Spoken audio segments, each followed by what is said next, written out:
शादी का मंडप रोशनी, फूलों और मंत्रों की गूंज से भरा हुआ था। चारों ओर रिश्तेदारों की भीड़ थी, लेकिन उस भीड़ के बीच धीरज अपने ही ख्यालों में डूबा बैठा था। उसका दिल तेजी से धड़क रहा था और उसकी निगाहें बार बार उसी रास्ते की ओर चली जाती थीं, जहां से उसकी दुल्हन आने वाली थी। आज उसकी जिंदगी का सबसे बड़ा दिन था। महीनों के इंतजार, सपनों और उम्मीदों के बाद यह पल आखिर आ ही गया था। धीरज ने हल्के से अपनी पगड़ी को ठीक किया और गहरी सांस ली। उसके मन में तरह तरह के ख्याल उमड़ रहे थे।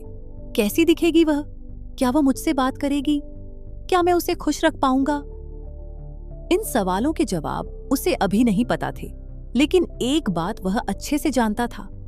आज के बाद उसकी जिंदगी पहले जैसी नहीं रहने वाली थी। थोड़ी देर बाद पंडित जी ने ऊंचे स्वर में कहा, दुल्हन को मंडप में लाया जाए। यह सुनते ही धीरज का दिल और जोर से धड़कने लगा। उसकी आंखें उत्सुकता से उस दिशा में टिक गईं। शहनाइयों की धुन और तेज हो गई और तभी लाल रंग की झलक दिखाई दी। स्वाति अपनी सहेलियों से घिरी हुई धीमे धीमे कदम बढ़ाती हुई मंडप की ओर आ रही थी। लाल जोड़े में लिपटी स्वाति किसी सपने से कम नहीं लग रही थी। उसके चेहरे पर हल्की सी घबराहट और शर्म साफ झलक रही थी। घूंघट के नीचे से उसकी आंखें जमीन पर टिकी थीं, लेकिन उसके मन में भी उतनी ही उथल-पुथल मची हुई थी जितनी धीरज के मन में। जब स्वाति आकर धीरज के बगल में बैठी, तो धीरज को ऐसा महसूस हुआ जैसे उसकी सारी बेचैनी एक पल में गायब हो गई हो। वह बार बार उसे देखने की कोशिश कर रहा था, लेकिन घूंघट के कारण साफ देख नहीं पा रहा था। फिर भी उसके पास बैठी उस अजनबी सी लड़की में अब उसे अपनी पूरी दुनिया दिखाई दे रही थी। मंत्रोच्चार शुरू हुआ। पवित्र अग्नि के सामने 7 फेरे लिए गए। हर फेरे के साथ दोनों एक दूसरे के और करीब आते चले गए, मन से भी और रिश्ते से भी। यह पल ऐसा था जो जिंदगी में सिर्फ एक बार आता है। न धीरज कुछ और सोच पा रहा था, न ही स्वाति। दोनों बस उस समय को जी रहे थे जो आने वाले वर्षों की नींव रखने वाला था। देखते ही देखते विवाह संपन्न हो गया।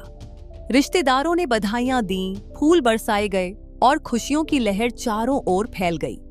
स्वाति की आंखें नम थीं। विदाई का समय जो आ गया था। उसने अपने मायके की ओर आखिरी बार देखा, जहां उसने अपनी जिंदगी के इतने साल बिताए थे। विदाई के बाद स्वाति धीरज के साथ उसकी ससुराल पहुंची। यह घर बाहर से जितना बड़ा था, अंदर से उतना ही अपनापन लिए हुए था। ये एक भरा पूरा संयुक्त परिवार था, जहां हर चेहरे पर मुस्कान थी। सास शकुंतला देवी ने सबसे पहले आगे बढ़कर स्वाति का स्वागत किया। उन्होंने प्यार से उसका हाथ थामा और कहा, बेटी, आज से यह घर तुम्हारा है। इसके बाद एक एक करके घर के सभी सदस्यों का परिचय कराया गया। स्वाति झुक झुक कर बड़ों के पैर छू रही थी। घंटों खड़े रहने और सफर की थकान के कारण उसकी पीठ अकड़ गई थी, लेकिन फिर भी उसने चेहरे पर शिकन नहीं आने दी। बच्चों की टोली उसे घेर कर खड़ी हो गई और तरह तरह के सवाल पूछने लगी। नंदों और भाभियों की हंसी ठिठोली ने माहौल को और भी हल्का बना दिया। स्वाति मन ही मन सोच रही थी कि उसे सच में बहुत अच्छा परिवार मिला है। यहाँ किसी ने उसे पराया महसूस नहीं होने दिया था। थोड़ी देर बाद शकुंतला देवी ने उसकी हालत देखकर कहा कि नई बहू को आराम करने की जरूरत है। स्वाति को उसके कमरे में भेज दिया गया। कमरे में पहुंचते ही स्वाति ने राहत की सांस ली। उसने धीरे से अपनी कमर सीधी की और बिस्तर के पास बैठ गई। कितना प्यारा परिवार है, वह मन ही मन बोली। मेरी थकान और परेशानी को बिना कहे ही समझ गए। उधर घर के दूसरे हिस्से में धीरज की हालत अलग ही थी। उसके मन में सुहागरात को लेकर अजीब सा रोमांच था। पिछले 2 दिनों से वह ठीक से सो भी नहीं पाया था। उसकी आंखों में नींद कम और उत्साह ज्यादा था। पूरा घर फूलों की खुशबू और रंग बिरंगी रोशनी से नहाया हुआ था। उसे ऐसा लग रहा था मानो उसका मन पंख लगाकर उड़ना चाहता हो। जैसे जैसे रात गहराती जा रही थी, वैसे वैसे धीरज की बेचैनी भी बढ़ती जा रही थी। वह बार बार सोच रहा था, कब मुझे अपने कमरे में जाने को कहा जाएगा। वह दोस्तों के साथ बैठा था, लेकिन उसका ध्यान कहीं और ही था। तभी उसकी बड़ी भाभी पायल ने उसे इशारे से बुलाया। धीरज का दिल खुशी से उछल पड़ा। उसे लगा कि शायद अब उसे जाने का इशारा मिल गया है। पायल मुस्कुराते हुए बोली, देवर जी, क्या रात भर यहीं बैठकर गप्पे मारने का इरादा है? धीरज ने हल्की सी मुस्कान के साथ कहा, भाभी बस अभी उठने ही वाला था। पायल ने शरारती अंदाज में कहा, अरे इतनी भी क्या जल्दी है, पहले हमारा गिफ्ट तो दीजिए। धीरज सिर खुजाते हुए बोला, भाभी गिफ्ट की बात कल सुबह नहीं हो सकती क्या? बहुत थकान हो रही है। पायल हंस पड़ी और बोली, मुझे पता है कैसी थकान हो रही है, बिना गिफ्ट दिए आगे नहीं जाने दूंगी। थोड़ी नोक झोंक के बाद धीरज ने अपनी जेब से एक छोटा सा डिब्बा निकालकर पायल की हथेली पर रख दिया। पायल ने मुस्कुराते हुए कहा, अच्छा तो गिफ्ट साथ लाए थे और मुझसे मजाक कर रहे थे। धीरज हंसते हुए आगे बढ़ गया। अब उसके कदम तेज थे और दिल और भी ज्यादा धड़क रहा था। भाभी से मजाक और गिफ्ट की रस्म पूरी करने के बाद धीरज तेज कदमों से अपने कमरे की ओर बढ़ने लगा। दिल की धड़कन इतनी तेज थी कि उसे लग रहा था जैसे सब सुन रहे हों। हर कदम के साथ उसके मन में नई नई कल्पनाएं जन्म ले रही थीं। आज उसकी जिंदगी की पहली रात थी जिसे वह उम्र भर याद रखना चाहता था। कमरे के दरवाजे के बाहर पहुंचकर वह एक पल के लिए ठिठक गया। उसने गहरी सांस ली और खुद को संभालते हुए दरवाजा धीरे से खोला। कमरे में कदम रखते ही उसकी आंखें चमक उठीं। पूरा कमरा फूलों से सजा हुआ था। बिस्तर पर गुलाब की पंखुड़ियां बिखरी थीं, हल्की सी खुशबू हवा में घुली हुई थी और दीवारों पर टंगी हल्की रोशनी माहौल को और भी खास बना रही थी। बिस्तर के किनारे उसकी नई नवेली दुल्हन बैठी थी। लाल जोड़े में लिपटी स्वाति ने लंबा घूंघट निकाल रखा था। उसका सिर हल्का सा झुका हुआ था और हाथ आपस में जुड़े हुए थे। कमरे में घुसते ही धीरज का दिल और तेज धड़कने लगा।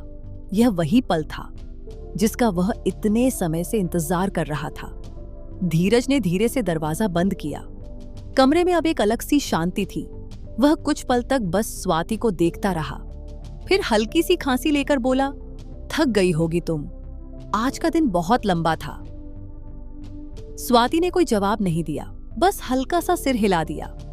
उसकी चुप्पी में भी एक अजीब सी मासूमियत थी जो धीरज को और भी आकर्षित कर रही थी। धीरज धीरे धीरे आगे बढ़ा और बिस्तर के पास बैठ गया। जैसे ही वह बैठा, उसे बिस्तर के नीचे से कुछ अजीब सी आवाज सुनाई दी। पहले तो उसने ध्यान नहीं दिया, लेकिन फिर वह आवाज दोबारा आई। धीरज थोड़ा चौंका। उसने इधर उधर देखा, फिर नीचे की ओर झुका। शायद मुझे ही भ्रम हो रहा है, उसने खुद से कहा। लेकिन जैसे ही उसने जरा सा हिलने की कोशिश की, बिस्तर अजीब सा हिल गया। धीरज का दिल जोर से धड़क उठा। उसने तुरंत चादर का एक कोना उठाया। अगले ही पल उसकी आंखें फैल गईं। पूरे बिस्तर पर पापड़ बिछे हुए थे, चारों ओर पापड़ ही पापड़। यह देखकर धीरज को पहले तो यकीन ही नहीं हुआ। कुछ सेकंड तक वह बस वहीं खड़ा देखता रहा, फिर अचानक जोर से बोला, ये क्या है? उसकी आवाज सुनते ही कमरे के बाहर से जोर जोर से हंसी की आवाजें आने लगीं। कोई दरवाजे के पीछे खड़ा था और हंसी रोकने की कोशिश कर रहा था, लेकिन असफल हो रहा था। धीरज को समझते देर नहीं लगी कि यह किसकी शरारत है। उसने गुस्से में आकर दरवाजा खोला। बाहर पूरा परिवार खड़ा था, ननदें, भाभियां, कुछ रिश्तेदार। सबके चेहरे पर शरारती मुस्कान थी। कोई मुंह दबाकर हंस रहा था तो कोई खुलकर ठहाके लगा रहा था। धीरज गुस्से में कुछ कहने ही वाला था कि सब लोग अचानक भाग खड़े हुए। कुछ ही पलों में बरामदा खाली हो गया, बस उनकी हंसी की गूंज पीछे रह गई। धीरज ने झल्लाकर दरवाजा बंद कर दिया। वह सिर खुजाते हुए कमरे में लौटा और स्वाति की ओर देखा, जो एक कोने में चुपचाप खड़ी थी। शायद वह भी समझ नहीं पा रही थी कि यह सब क्या हो रहा है। धीरज ने थोड़ी नरमी से कहा, डरो मत, ये सब घर वालों की शरारत है। उसने बिस्तर से सारे पापड़ हटाने शुरू किए। एक एक करके वह उन्हें समेटता गया। उसके मन में गुस्सा भी था और हंसी भी आ रही थी। कुछ देर की मेहनत के बाद उसने बिस्तर पूरी तरह साफ कर दिया और नई चादर बिछाई। अब ठीक है, उसने राहत की सांस लेते हुए कहा। आओ बैठ जाओ। स्वाति धीरे धीरे आगे बढ़ी और बिस्तर के किनारे बैठ गई। धीरज भी उसके पास बैठ गया। कमरे में फिर से थोड़ी शांति छा गई। धीरज ने माहौल हल्का करने की कोशिश करते हुए कहा, मेरे घर वाले कुछ ज्यादा ही शरारती हैं। उम्मीद है तुम्हें बुरा नहीं लगा होगा। स्वाति ने हल्की सी मुस्कान के साथ सिर हिला दिया। उसकी यह छोटी सी मुस्कान धीरज के दिल को सुकून दे गई। धीरज ने अपनी जेब से एक छोटा सा डिब्बा निकाला और बोला, वैसे तुम्हारी खूबसूरती के आगे कोई भी गिफ्ट छोटा ही लगेगा, लेकिन फिर भी ये मेरी तरफ से। स्वाति ने चुपचाप डिब्बा ले लिया। धीरज का मन अब थोड़ा शांत हो चुका था। उसने धीरे से हाथ आगे बढ़ाया, जैसे वह स्वाति का घूंघट उठाना चाहता हो, लेकिन तभी स्वाति ने हल्का सा पीछे हटकर चेहरा दूसरी ओर कर लिया। धीरज मुस्कुरा उठा। अच्छा, तो अभी भी शर्म आ रही हो? उसने दोबारा कोशिश की। जैसे ही वह घूंघट उठाने ही वाला था, दरवाजे पर अचानक खटखट की आवाज हुई। धीरज चौंक गया। अब क्या? वह बुदबुदाया। इससे पहले कि वह कुछ समझ पाता, दरवाजा खुला और जो दृश्य सामने आया उसने धीरज को पूरी तरह हैरान कर दिया। दुल्हन के जोड़े में उसका जीजा खड़ा था। यह देखकर धीरज की आंखें फटी की फटी रह गई। कमरे के बाहर फिर से हंसी ठहाकों की आवाज गूंजने लगी। परिवार वाले एक बार फिर अपनी शरारत में कामयाब हो गए थे। धीरज का चेहरा गुस्से से लाल हो गया। वह कुछ बोलता, उससे पहले ही सब लोग हंसते हुए फिर भाग खड़े हुए। पीछे से शकुंतला देवी की आवाज आई, अरे बस बस, अब और परेशान मत करो बच्चों को, उन्हें थोड़ा आराम करने दो। यह सुनकर माहौल थोड़ा शांत हुआ। जीजा भी हंसते हुए बाहर चले गए। धीरज गहरी सांस लेकर बिस्तर पर बैठ गया। उसका दिमाग पूरी तरह घूम चुका था। उसे समझ नहीं आ रहा था कि हंसे या नाराज हो। कुछ मिनटों की शरारत और हंसी मजाक के बाद कमरे में फिर से शांति छा गई। धीरज गहरी सांस लेता हुआ बिस्तर पर बैठा। उसका दिल अब भी तेज तेज धड़क रहा था। उसने अपनी दुल्हन की ओर देखा, जो थोड़ी दूरी पर चुपचाप खड़ी थी। उसका चेहरा अब भी घबराहट और मासूमियत से भरा हुआ था। धीरज ने धीरे धीरे कहा, अब तुम आराम कर सकती हो, मैं भी शांत हो जाऊंगा। स्वाति ने हल्का सा सिर हिलाकर सहमति दी। वह चुपचाप बैठी रही। कमरे की हल्की रोशनी और फूलों की खुशबू ने माहौल को और भी रोमांचक बना दिया। धीरज का दिल हर पल उसकी ओर खिंच रहा था। उसे महसूस हो रहा था कि यह रात केवल उनके लिए बनाई गई है। एक नई शुरुआत, नई यादें और अनगिनत खुशियां। इतने में कमरे का दरवाजा हल्का सा खुला और उसकी भाभी पायल मुस्कुराते हुए अंदर आई। अरे देवर जी, इस बार कोई मजाक नहीं, असली दुल्हन यहां है। धीरज चौंक गया। उसने आंखें फैलाकर देखा। कमरे में अब असली स्वाति खड़ी थी। वह लाल जोड़े में सजी, लंबा घूंघट उठाए हुए थी। उसका चेहरा शर्म से लाल हो रहा था, लेकिन आंखों में एक अलग ही चमक थी। भाभी पायल ने हंसते हुए कहा, देखो, अब कोई शरारत नहीं, दोनों आराम से रह सकते हैं। धीरज ने तुरंत उठकर स्वाति के पास बैठने की कोशिश की। उसकी आंखों में खुशी और रोमांच का मिश्रण साफ दिखाई दे रहा था। उसने धीरे धीरे स्वाति का हाथ थामा। आज से हमारी जिंदगी की सबसे पहली याद यही होगी, उसने धीरे धीरे कहा। स्वाति की आंखों में नमी थी, लेकिन उसके होंठों पर हल्की मुस्कान थी। उसने अपने हाथ धीरज के हाथ में और मजबूती से रखा। कमरे का माहौल पूरी तरह प्यार और अपनापन से भर गया। धीरे धीरे धीरज ने उपहार को खोला और स्वाति को सौंपा। मेरी तरफ से यह छोटा सा तोहफा हमारी पहली रात पर। स्वाति ने उसे लिया और हल्की सी मुस्कान के साथ कहा, धीरज, यह मुझे बहुत पसंद आया, धन्यवाद। धीरज का मन अब पूरी तरह शांत हो गया। वह जानता था कि आज से उनका जीवन एक नई दिशा में जाएगा। वह प्यार और समझदारी के साथ स्वाति के करीब बैठा रहा। रात के इस समय कमरे में सिर्फ दो दिलों की धड़कनें सुनाई दे रही थीं। धीरज और स्वाति ने एक दूसरे से बातें की, हंसी मजाक किया और एक दूसरे को समझने की कोशिश की। किसी भी जल्दबाजी के बिना वे बस एक दूसरे की मौजूदगी का आनंद ले रहे थे। धीरे धीरे रात गहराने लगी। कमरे की रोशनी कम हो गई, लेकिन दोनों की आंखों में अभी भी चमक थी।